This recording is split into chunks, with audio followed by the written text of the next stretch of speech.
Taller básico de teletrabajo. El teletrabajo surge hace mucho tiempo con los primeros medios de comunicación remotos como podrían ser el telégrafo o el propio teléfono. El teletrabajo en sí es una modalidad flexible de organización del trabajo consistente en el desempeño de la actividad laboral sin necesidad de la presencia física del trabajador en las locaciones de la organización o de la empresa. El teletrabajo no es, como suele decirse, la venta en sitios de remates en línea, el uso de las redes sociales propiamente dichas, sino que es una modalidad en la cual estas actividades pueden formar parte de ese trabajo. Como dato histórico, el teletrabajo surge en los 70 en Estados Unidos con el físico Jack Niles, quien comenzó a pensar formas de optimizar recursos en las empresas y en las organizaciones. Su primera idea fue llevar el trabajador fuera de estas estructuras o de estas empresas o fábricas en un concepto que él acuñó como telecommuting, es decir, llevar el trabajo al trabajador y no el trabajador al trabajo. Por aquel entonces la tecnología existente no permitía grandes avances en este sentido, por lo cual, si bien muchas organizaciones y empresas y grandes multinacionales emplearon esta modalidad, no tuvo el efecto que hoy en día tiene. En conceptos evolutivos en los 70s, allá por la época de Niles, se acostumbraba a teletrabajar de forma muy precaria en los centros vecinales, en oficinas satelitales, auxiliados de un teléfono, auxiliados del fax, auxiliados incluso hasta de telex y alguna otra tecnología existente por entonces. Conforme pasan los años, llegamos hoy, luego de iniciado los 2000 y ya avanzado en el 2018, a lo que puede considerarse el concepto de teletrabajo global. Es decir, que las organizaciones en sí hoy, de algún modo, teletrabajan a su plantilla, a sus funcionarios, a sus empleados, en algún momento en su actividad diaria. El teletrabajo no es una profesión, sino que es una forma de desarrollar actividades laborales. No requiere competencias especiales, sino aquellas propiamente de la actividad o el trabajo que voy a desarrollar o desempeñar. Obviamente, debe tener la persona los conocimientos apropiados en materia de tecnologías, básicos por lo menos, para saber manejar un software de comunicación, manejarse en Internet, tener un concepto y un manejo básico de ofimática, y alguna otra herramienta como pueden ser mensajerías, como puede ser telefonía IP y demás. Cosas que hoy usualmente los jóvenes principalmente usan a diario y constantemente. Seguimos hablando de conceptualización, de la urbanización a la globalización, y aquí viene la gran explosión del teletrabajo. Hasta no hace muchos años, la urbanización era el concepto base de la estructura de una ciudad, es decir, lograr la urbanización concentrando o centralizando las actividades económicas, las actividades comerciales, las actividades de residencia o de vivienda, las actividades de gobierno. Eso quiere decir que por un tema geográfico y de comodidad y de facilidad y de comunicaciones, estos 3 o 4 grupos estaban cada vez más cerca. Cada vez las ciudades se concentraban más, cada vez había más habitantes por metro cuadrado. Conforme la tecnología avanza y conforme los medios de comunicación avanzaron, y la idea obviamente de globalización, hoy en día las ciudades, desde este punto de vista, no tienen ninguna necesidad de concentrar ni estructuras, ni edificios, ni personas. Si bien los medios de comunicación físicos terrestres, como puede ser el automóvil, el autobús, los viajes aéreos y demás, siguen siendo lo que era hace un tiempo, conforme lo físico, las telecomunicaciones permiten hoy desarrollar actividades laborales, comerciales y personales, no importa el lugar o el punto geográfico donde yo me encuentro, lo cual hace que las ciudades hoy se estén planificando mucho más expandidas, menos verticales y más horizontales. Ahí es donde el teletrabajo tiene una gran incidencia para posibilitar este tipo de conceptos y de organización, si se quiere, de la sociedad y de las ciudades.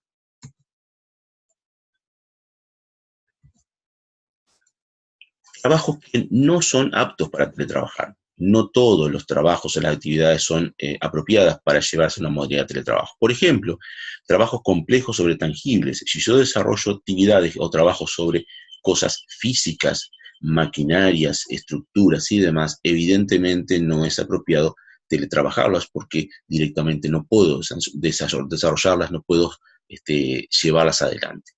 Trabajos exclusivamente presenciales, vamos a algo muy sencillo, por ejemplo, atención al público en un mostrador. Trabajos sobre materiales que no pueden moverse, por ejemplo, yo soy albañil, yo me dedico a estructuras de puentes, grúas, fabrico barcos y demás. Es decir, no puedo movilizar sobre lo cual yo trabajo, por ser estructuras físicas, entonces ese tipo de actividades claramente no pueden teletrabajarse. Trabajos que requieren equipamiento especial.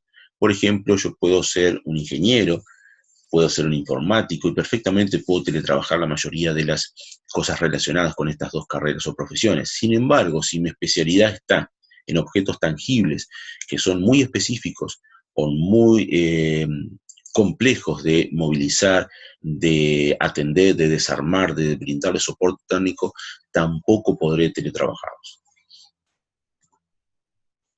Aquí vemos algunas referencias de páginas web en donde puedo acceder a material, a documentación, a explicaciones, a videos y obviamente a oportunidades laborales desde el punto de vista de teletrabajo. Teletrabajo colectivo, en función a una empresa o a una institución. El teletrabajo distribuido es una modalidad muy beneficiosa para cualquier organización. El hecho de aplicarla en modalidad de teletrabajo aporta ventajas y algunas desventajas. Las ventajas, por ejemplo, es la objetividad de los actores, la velocidad de producción, la optimización de los recursos y las capacidades. Las desventajas, obviamente, un posible creación de embudos en la resolución de controversias. Vamos a ver un poco más claramente esto. Cuando yo desarrollo trabajo distribuido, por ejemplo, en cosas muy sencillas, vamos a fabricar una silla, vamos a fabricar una mesa, y a cada uno de mis trabajadores le asigno la construcción o la fabricación de una parte de esa silla, de una parte de esa mesa. ¿Qué sucede? Está comprobado estadísticamente que cada uno de esos trabajadores va a ser mucho más productivo, más ágil, más veloz y más eficiente. Claro, el trabajo previo de asignación de esas tareas tiene que ser muy preciso, porque luego hay que ensamblar esa silla, hay que ensamblar esa mesa y todo debe coincidir a la perfección. El diálogo durante el desarrollo de esas actividades entre los actores que están trabajando, construyendo, fabricando cada una de esas partes, suele transcurrir de forma correcta, sin mayores problemas de coordinación y demás, siempre y cuando quien coordine, quien es el jefe, el organizador, el supervisor o el director, haya asignado correctamente las tareas y las especificaciones hayan sido correctas. Ahora bien, ante la presencia de algún problema, se pueden generar embudos respecto a la controversia de resolución de ese problema. Esto está estadísticamente demostrado en donde el trabajo distribuido podemos decir que funciona perfectamente bien cuando todo va perfectamente bien. Presentado un problema, la resolución de ellos es a veces mucho más controversial o mucho más problemática, por ser redundante, que si ese equipo de trabajo estuviera trabajando en conjunto en una oficina, físicamente todos presentes. En función a equipos freelance, bien, nos referíamos recién entonces al teletrabajo distribuido, o al trabajo, perdón, distribuido, de cierta porción de la plantilla de una empresa o una organización. Ahora, cuando las personas son independientes, lo que se llaman los freelance, varios trabajadores de estos independientes aunan esfuerzos para dar cumplimiento a un requerimiento laboral o varios requerimientos. Esto puede ser con o sin contratos, con uno o varios de los freelance involucrados. Por ejemplo, es común ver cómo se asocian estos teletrabajadores freelance para presentarse o satisfacer las necesidades de un proyecto, de un requerimiento laboral, para presentarse como oferentes a una licitación, a un llamado a precios y demás. Las modalidades en torno al ambiente de teletrabajo. Domiciliaria. El teletrabajo desde el domicilio particular es hoy por hoy el teletrabajo con mayor difusión y objeto de las mayores alabanzas, por decirlo de alguna forma, y la construcción de escenarios idílicos, como se suele decir, el teletrabajador desde su casa está cómodo, tranquilo y se ha creado una suerte de cliché como que si en realidad no es quien lleva el mayor esfuerzo para desarrollar su trabajo. Después se trata de trabajador más estructural, más organizativo, y es aquel que trabaja desde telecentros de teletrabajo. Lamentablemente en nuestro país no es frecuente los telecentros de teletrabajo, lo que estamos viendo son creación de ambientes de coworking que funcionan como telecentros de teletrabajo, pero no son específicamente ellos. Obviamente esta actividad se puede desarrollar a través de telecentros, cibercafé, estos espacios de coworking o de trabajo compartido y demás. El teletrabajo visto desde el punto de vista de la itinerancia o de la movilidad. Hoy en día muchos trabajadores de una organización o de una empresa pertenecen a este grupo de teletrabajadores que mayormente no están en sus oficinas, no están en sus escritorios y se valen de medios de comunicación, desde incluso el teléfono móvil o un smartphone hasta una tablet y una computadora portable, para desarrollar su trabajo durante toda la jornada desde distintos puntos. Por ejemplo, visitando clientes, tomándose un descanso en una plaza de comidas, en un espacio público y conectándose a la empresa, a la organización. Es una modalidad en donde se requiere mucha organización del tiempo fundamentalmente, mucha planificación de la actividad diaria y obviamente un compromiso con el trabajo, dado que hay muchas distracciones en el ambiente en donde se desarrolla, es decir, en los espacios públicos, en las oficinas de los clientes o los potenciales clientes. Un perfil básico de un teletrabajador. Decíamos hoy que debe dominar la informática, las herramientas informáticas básicas, ofimáticas, comunicaciones colaborativas. Debe tener la capacidad de organización de sus propios tiempos y responsabilidades. Debe tener autodisciplina, una capacidad muy buena de planificación, una capacidad de comunicación interpersonal. Y el teletrabajador no es voluntario. ¿Y por qué decimos que no es voluntario? Porque el teletrabajador es o debería ser considerado como cualquier otro trabajador, en donde el esfuerzo que realiza muchas veces está por la media de lo que puede ser incluso un trabajador que está físicamente en una oficina. Un aspecto que el trabajador que solemos olvidar, o las organizaciones suelen olvidar, es el esfuerzo psicológico de este trabajador o de aquellos que desempeñan su trabajo en esta modalidad. La base del problema es que muchas organizaciones pusieron demasiado el foco en los aspectos tecnológicos, fundamentales por cierto, pero descuidaron algo más valioso, y es al propio teletrabajador. La selección de un teletrabajador debe fundamentarse en la persona, en un equilibrio entre las habilidades profesionales y las habilidades personales.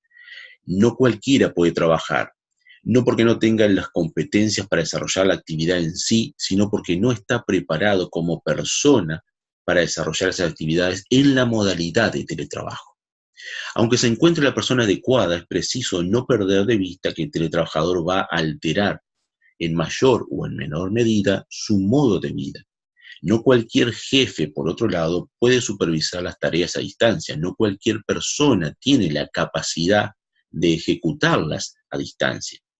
Factores triviales para un teletrabajador de oficina se vuelven importantes para un teletrabajador. Ser soltero no es igual a ser casado. Tampoco es lo mismo tener hijos que no tenerlos. La edad de estos, la edad del propio teletrabajador, la crianza o educación que haya tenido en cuanto a sus habilidades personales, interpersonales, de empatía con los demás. La capacidad de comprensión es importantísimo, ya que un jefe en modalidad de trabajo puede dar una indicación o una orden una sola vez, o mandar un correo electrónico, por ejemplo, con una indicación, y pasar muchos días o meses hasta que esa comunicación se vuelva a restablecer mientras el teletrabajador desempeña o desarrolla una actividad o cumple con una tarea o un proyecto. Y aquí vemos algunas cifras que sorprenden. ¿Qué productivo puede ser un teletrabajador independiente? Por ejemplo, si se desarrolla su actividad laboral desde su casa o su domicilio, es 100% productivo.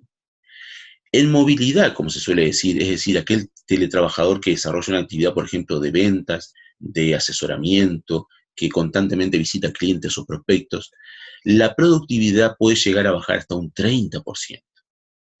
Si ese trabajador se desarrolla en otras oficinas, es decir, Por ejemplo, tengo parte de la plantilla de trabajo de una empresa que es trasladada hacia otra oficina en modalidad teletrabajo. Bueno, esa productividad puede descender hasta un 60%.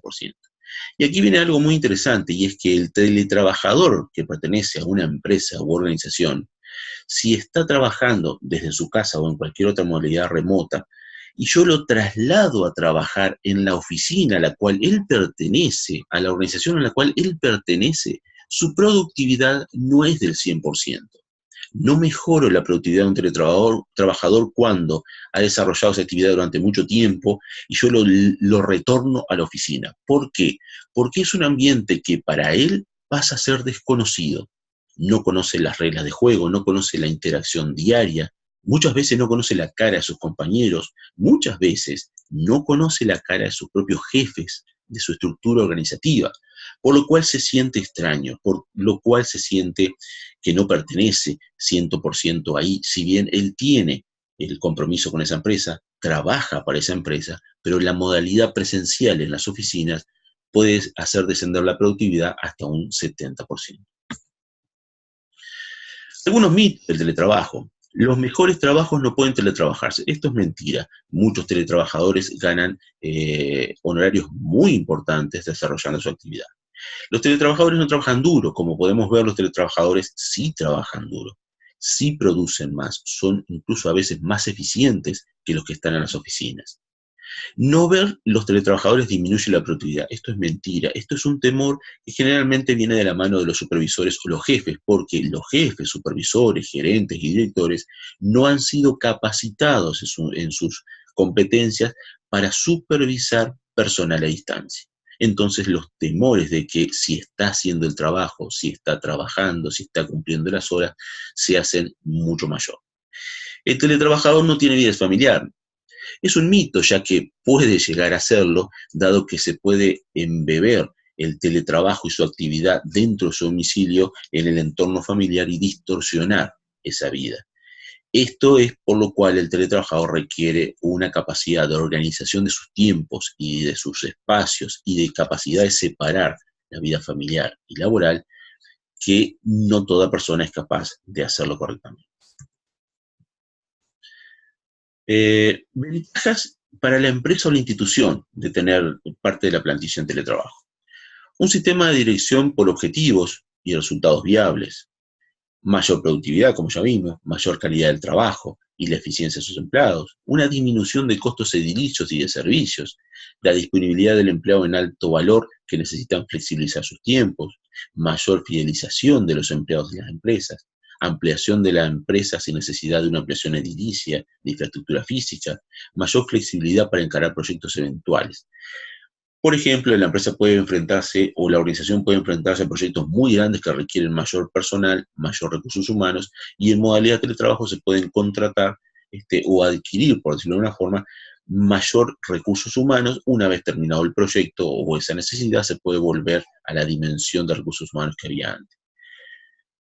Algo que estadísticamente está demostrado es muy interesante y es el punto que dice mayor fidelización de los empleados por la empresa. ¿Por qué un teletrabajador suele ser más fiel a la empresa que alguien que está habitando diariamente en las oficinas? Estadísticamente, los estudios sociológicos han demostrado que el teletrabajador, al perder contacto diario y físico con el entorno cotidiano de la organización, mantiene una visión de esa empresa o de esa organización en un pedestal casi idílico. ¿Por qué? Porque ha perdido, o mejor dicho, no ha tenido acceso a lo diario, la cotidianidad de la empresa, los problemas de pasillo, los comentarios, las burlas, las conversaciones de café, las conversaciones a la cocina, en un pasillo, los insultos. Entonces, ese teletrabajador mantiene una imagen de la organización o de la empresa mucho más idílica que aquel que concurre diariamente a trabajar a las oficinas. Las ventajas para el propio trabajador: sin dudas, se ahorran tiempo, se ahorra dinero en transporte, en traslados, se disminuye el estrés notoriamente, hay un aumento de la libertad de acción, flexibilidad horaria y disponibilidad de tiempos, mejora la calidad de vida y la satisfacción de ese trabajador por la tarea realizada, Esto es algo notorio porque el teletrabajador generalmente la tarea asignada es individual, por lo cual el logro de esa tarea es exclusivamente del teletrabajador, exclusivamente individual. No comparte muchas veces el logro las felicitaciones con un equipo de trabajo. Es decir, mi trabajo yo lo realicé bien, los logros y los méritos son solamente míos, por lo cual genera una satisfacción mayor. La posibilidad de combinar, trabajo con otras actividades personales u otras ocupaciones, esto siempre y cuando yo sepa organizarme correctamente. Aumenta las posibilidades laborales de personas con discapacidades, mujeres, personas que por alguna razón no pueden estar fuera de sus hogares mucho tiempo o tienen problemas de desplazarse. Sin duda, el teletrabajo habilita el mercado laboral para un montón de personas que de otra forma sería imposible que desarrollaran alguna actividad laboral. Productividad versus. La productividad del teletrabajador está enmarcada en un escenario donde no todo es favorable, obviamente. Por ejemplo, se pierde contacto humano con el resto del equipo, no hay duda. Se pierde contacto humano en las negociaciones con los mandos. Se puede perder fácilmente la estructuración de tiempos y la planificación del trabajo mismo. Se suele pasar a una categoría diferente de estatus en las empresas frente a sus pares.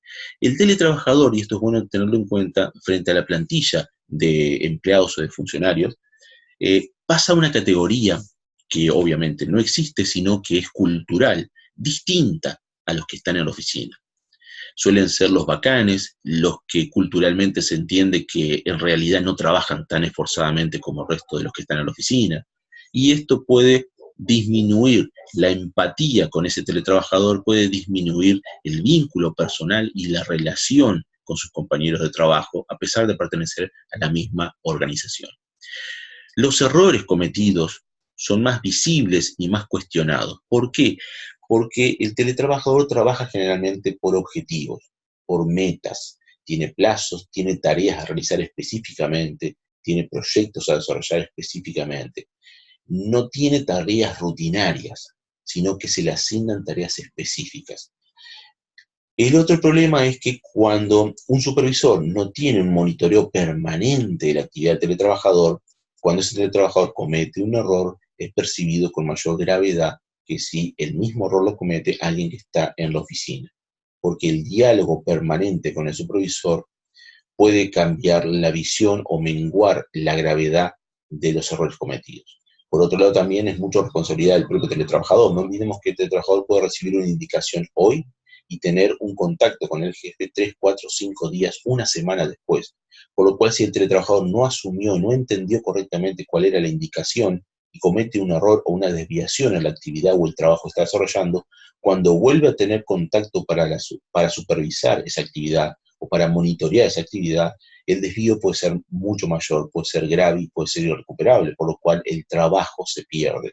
La actividad que se le había encargado, el proyecto se le había encargado, fracasa. Difícilmente un teletrabajador esté en igualdad de condiciones para un ascenso frente a sus pares. Esto estadísticamente está demostrado. Pongo generalmente el ejemplo de un contador. Tengo un contador en la locación física de la oficina y tengo un contador teletrabajando. Ambos hacen la misma tarea, pero a la hora de promover a uno de ellos, a la hora de ascender a uno de ellos, a la hora de premiar a uno de ellos, el teletrabajador que está físicamente en la oficina tiene mejores condiciones de percepción de sus supervisores o de sus gerentes. Esto ha ido cambiando en el transcurso del tiempo, dado que hay más empresas que están llevando a cabo actividades de teletrabajo en su plantilla, que el personal y mando medio está siendo capacitado para dirigir, supervisar a personal en modalidad de teletrabajo. Pero sigue siendo algo que está presente, sigue siendo un factor de distorsión que está presente. Algunas estadísticas que nos revelan más datos interesantes de teletrabajo. Por ejemplo, los empleados ahorran un 63% de costos por ausentismo por teletrabajador. Esto es datos oficiales de la Agencia de Recursos Humanos del Gobierno Federal de Estados Unidos. Por ejemplo, el 26% de los teletrabajadores trabajan desde sus hogares antes y después del horario de oficina. Los teletrabajadores de GD Edwards son un 25% más productivos que los trabajadores en sus oficinas. Los teletrabajadores de American Express cierran 43% más negocios que los trabajadores en su oficina. Estos datos son muy alentadores, si se quiere, desde el punto de vista de la modalidad de teletrabajo, tanto para las empresas como para las personas que quieren apostar a esa modalidad. Ahora bien, algunas cosas ciertas o no ciertas. El teletrabajo versus el tiempo flexible. Por ejemplo, si se trata de una empresa, muchas veces pueden operacionalizarse un sistema o modalidad de teletrabajo llamada FlexTime. Esto implicará una variante de teletrabajo, como usualmente lo estamos denominando ahora o describiendo ahora, y proporciona un escenario que es mixto, es decir, no es exactamente teletrabajo, pero tampoco es exactamente trabajo presencial clásico. Por ejemplo, algunas medidas de FlexTime. Los viernes se trabaja a medio tiempo desde sus hogares. Otra puede ser, se otorga un tiempo extendido de almuerzo, pero a condición de permanecer en línea si se posee, por ejemplo, una computadora portable o un teléfono, un smartphone, un teléfono inteligente. Por ejemplo, se maneja una agenda de reuniones que permita el no retorno a la oficina y la conjunción con horas de almuerzo. ¿Esto qué quiere decir? Esto es algo que se puede implementar muy fácilmente, es decir, se promueve que las reuniones que planifican los funcionarios o los empleados de una organización o de una empresa sean al comienzo de la jornada o al final de la jornada. ¿Eso qué quiere decir? Quiere decir que si yo planifico una reunión sobre las 5 de la tarde, las 17 horas, evidentemente después de esa reunión no retorno a la oficina y me voy a mi casa. Es decir, termino la jornada de trabajo con esa reunión. Eso hace que se optimicen mucho más los tiempos, porque el empleado permanece mucho más en la oficina, sentado en su escritorio productivamente, y las reuniones están en los extremos. Porque si yo me planifico reuniones durante toda la jornada, en realidad, en mi puesto de trabajo, en mi puesto físico de trabajo, en mi escritorio, soy muy improductivo. Imagínense que ustedes tienen una reunión a media mañana.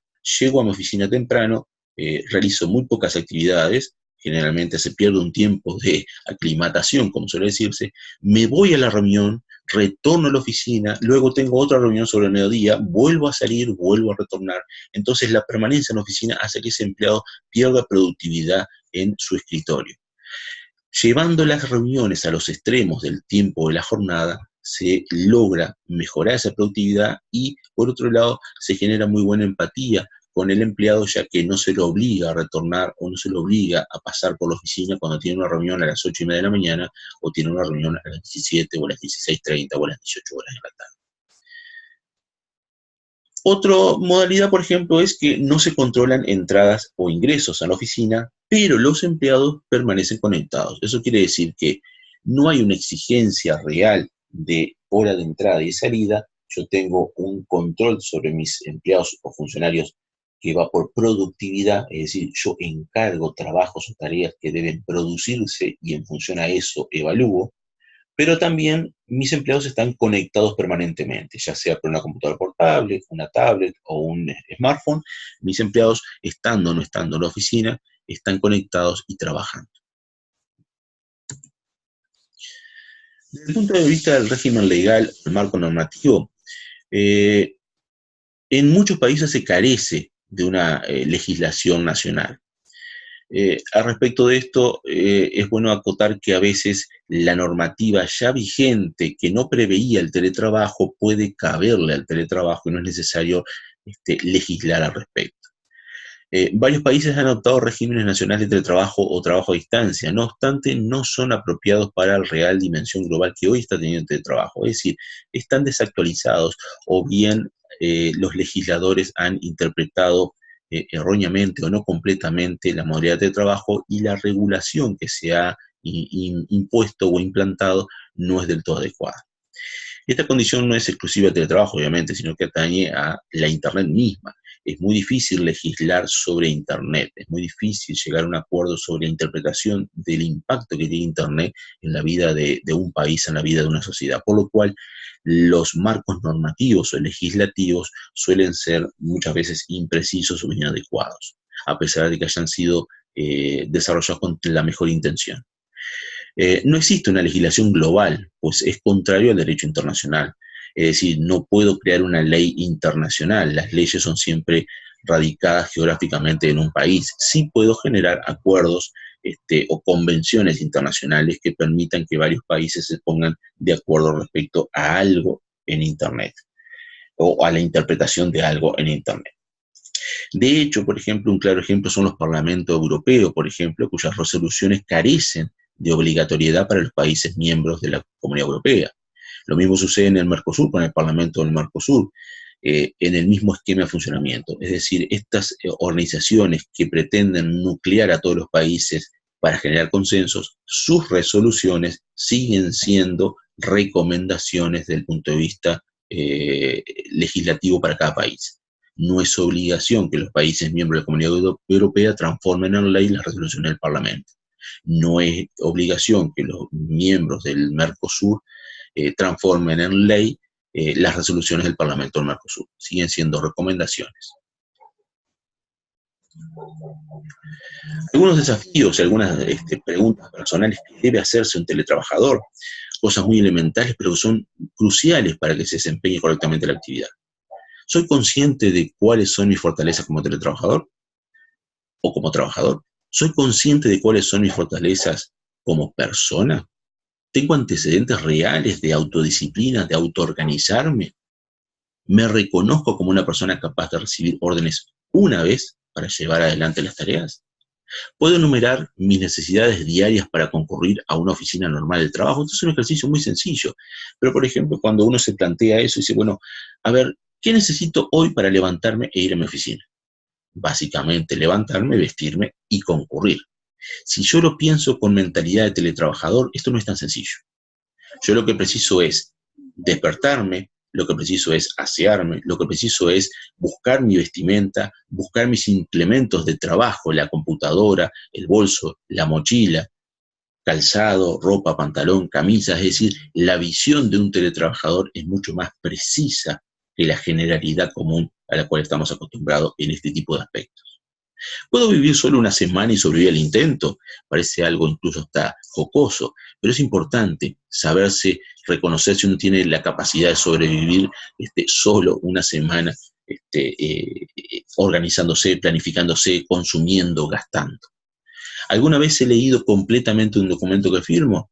Es otra de las claves para el teletrabajo. El teletrabajo requiere mucha lectura, mucha atención, mucho escrito, mucho dejar asentado en documento las actividades, los registros, el monitoreo, las conclusiones. Bien, por aquí estamos en la primer parte de el teletrabajo. Nos reencontramos en la segunda parte en un instante.